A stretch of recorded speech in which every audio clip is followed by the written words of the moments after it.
So this is a common base amplifier. The model number is EDC-8B. Okay. So the common base. So here you can observe the circuit. The base is common to the ground, and we are applying the signal at the point of emitter.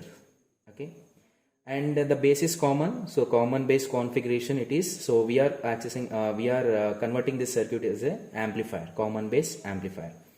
So here in the circuit, power switch is provided, so to turn on, turn off the trainer kit, and here the power supply, the circuit is block is also provided. Whatever the components will be there, it will be inside of this trainer kit, so no need of any short circuits. And here input and outputs are provided. In the output side, there are one load resistor is provided. The value range is 1 kilo ohm. So to do this common base amplifier, what are the things we required? We required function generator, we required CRO and trainer kit. So in the function generator, so first thing we need to set the function generator into the 1 kilohertz and use the function as a sine wave generation and connect the CRO function generator output to the channel 1 of the CRO. So here you can observe the signal. So here it is an amplifier trainer kit. So we have applied the input amplitude of the signal is very low. So if you see here, it is in a voltage knob, it is in the 50 millivolts. So if you observe 50 millivolts into the peak to peak of a signal, so the amplitude of this signal is a 50 millivolts. And connect the second channel of the CRO to the logic trainer kit, second channel of the CRO to the output of this amplifier. So that is a positive to the positive and negative to the negative. Now put the CRO in a dual mode so that we can observe the variation of this input signal and output signal at a time. So let me do the experiment. So if you observe, it is in a 50 millivolts range in a channel 1, and if you go with this output of this channel 2, it is in a 2 volts range. So 2 volts is multiplied with the 1 volt. The signal is covering the 1 block. So 1 into 2. So the output is we are getting as a 2 volts peak to peak for 50 millivolts of the input.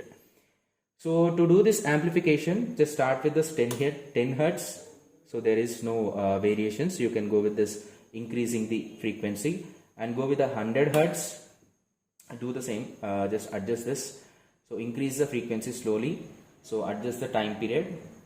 So now signal is getting somewhat output. So now go to the 1 kilohertz and adjust the frequency to the maximum 1 kilohertz. So you can observe the frequency. Okay, note down this input signal amplitude is a constant, and we need to note down only the output signal amplitude. So go to the increment of the frequency. So that is a 10 kilohertz. So you can see the what is the amplitude it is having. So it is almost covering 1.02. So that is 1.2. So into 2 volts. Now increase a 10 kilohertz to the 100 kilohertz and observe the variation. So that is it is covering the same thing. It is having 1.2 into 2 volts. Now go with the 1 megahertz. Before going to 1 megahertz, decrease the frequency knob of the function generator and put it in a 1 megahertz. Now increase after 100 kilohertz, whatever we completed previous, that is 100 kilohertz. Now go to the 150 kilohertz. Set the function generator to the 150 kilohertz and see the output. So approximately 150. So we need to note down this amplitude of this second signal. And the next one, 150 to the 200. So every 50 kilohertz variation, we need to note down the amplitude of the channel 2. So note down that amplitude and go to the 250. Okay, so just 250 and note down this amplitude. Almost that will be same in our 250 also. Just go to the 300. Okay, so 300 approximately. So we have the same, and go to the 350. Okay, so it is little bit slightly decreased. Now go to the 400. Okay, so it is approximately 1 block. Now increase the 450. So every 50 kilohertz variation, we need to note down the amplitude of the second signal, that is the output of the signal. So like this, if you observe, the 450 is also having same. Next go to the 500 and next go to the incrementing of the 600 to 700. The output is getting decreased.